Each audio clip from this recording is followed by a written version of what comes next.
Russia-US summit. Trump, Putin hail major progress. Nearly 100 dead from contaminated fentanyl in Argentina. Sacred moment at March with Vietnam event in Ho Chi Minh Square. Hello, so good to see you again in today's news. Now here we go, the first part of the show. Speaking at the joint press conference after the summit, the U.S. President Donald Trump said he and the President Putin had made major progress, but no agreements had been reached. Speaking at a joint press conference in Helsinki, both leaders emphasized the importance of dialogue, with Trump calling the talks a good start and Putin describing them as frank and constructive. The two presidents discussed a wide range of issues, including nuclear arms control, the situation in Syria, cybersecurity, and election interference. Trump said improving ties with Russia is not a weakness, but an asset, arguing that diplomacy between the two nuclear powers is essential for global stability. While the summit did not produce formal agreements or joint statements, it signaled a willingness to reset strained bilateral ties. However, the meeting sparked mixed reactions in Washington, with some U.S. lawmakers expressing concern over Trump's tone and perceived lack of confrontation on contentious issues, especially election meddling. An unprecedented medical scandal is shaking Argentina, as at least 96 people are believed to have died after using medical fentanyl contaminated with a dangerous strain of bacteria. A nationwide health scandal has rocked Argentina since May 2025, after nearly 100 patients died from bacterial infections linked to contaminated medical fentanyl. The painkiller and anesthetic, widely used in hospitals, was found to be tainted with Klebsiella pneumonia and Ralstonia piquetti, including strains resistant to multiple antibiotics.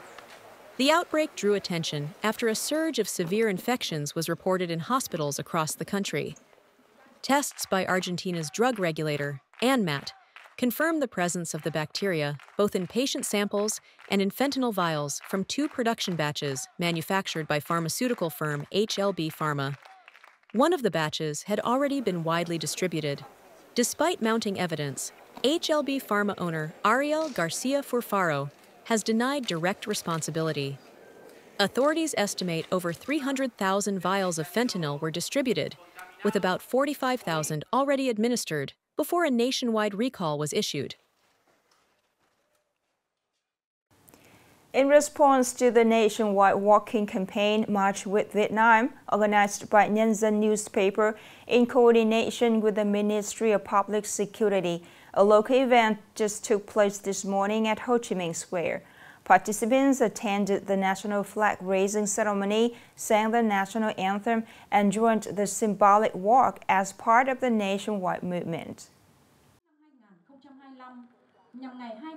March with Vietnam is an unprecedented large-scale community event with deep political and social significance, taking place as the country enters a new phase of development and administrative restructuring. Dressed in red shirts bearing the national star, thousands of participants gathered at Hanoi's historic Ba Dinh Square to witness the national flag-raising ceremony and sing the national anthem in unison, a powerful symbol of unity and national pride. The event aims to inspire collective action toward a strong, united, and sustainable Vietnam. Each step taken by participants, recorded via the campaign's digital platform, becomes a symbolic green step, contributing to carbon emission reduction, environmental awareness, and the nation's commitment to achieving net zero by 2050. Upcoming are some updated news. On August 19th, the inauguration and groundbreaking ceremony for 250 projects nationwide, with a total investment exceeding 1.28 billion VND, will be broadcast live on VTV. Nhe an Oncology Hospital, located in Vinh Hung Ward, has been selected by the Prime Minister as one of 80 live sites and one of 9 venues where government leaders and local residents will deliver speeches. The hospital project features a 1,000-bed capacity and a total investment of 1,659 billion VND, marking it as a key development in the north-central region and Ningxi and province.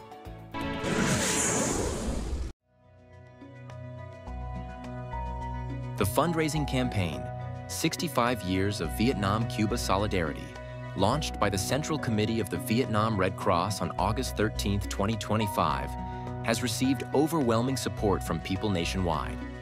Within just 3 days, donations surpassed VND 125 billion, doubling the initial target of VND 65 billion. On social media, many Vietnamese expressed deep respect for the historic and close bond between the two nations. Numerous Cubans living in Vietnam were also moved by the heartfelt support.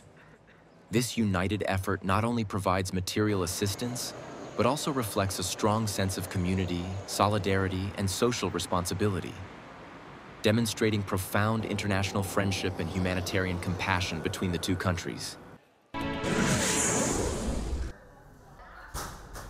Domestic gold prices collectively declined, retreating from previously set record levels as global gold prices remained flat.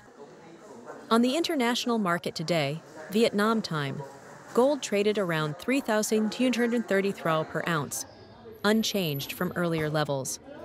Converted at the current exchange rate, excluding taxes and fees, the world gold price equals about 106.3 million VND per TL. Domestic gold prices stayed stable as financial investors closely monitored the upcoming summit between U.S. President Donald Trump and Russian President Vladimir Putin in Alaska. Investors view the event as not only politically significant, but also potentially impactful on the precious metals market, especially gold.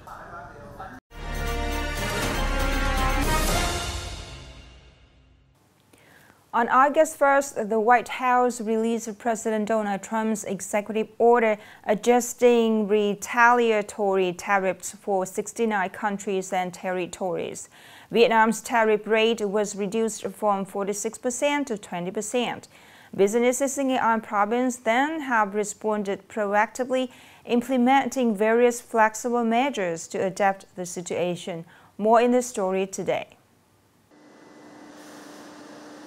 Since Q4 2024, ahead of the U.S. elections, Vietnamese exporters, including those in Nghệ An, anticipated potential tariffs and proactively optimized production and expanded markets. The recent U.S. tariff cut on Vietnam from 46% to 20% has eased some pressure on local businesses, which have also developed long-term strategies to adapt to various scenarios. The company will diversify markets to balance each other and ensure full employment for workers.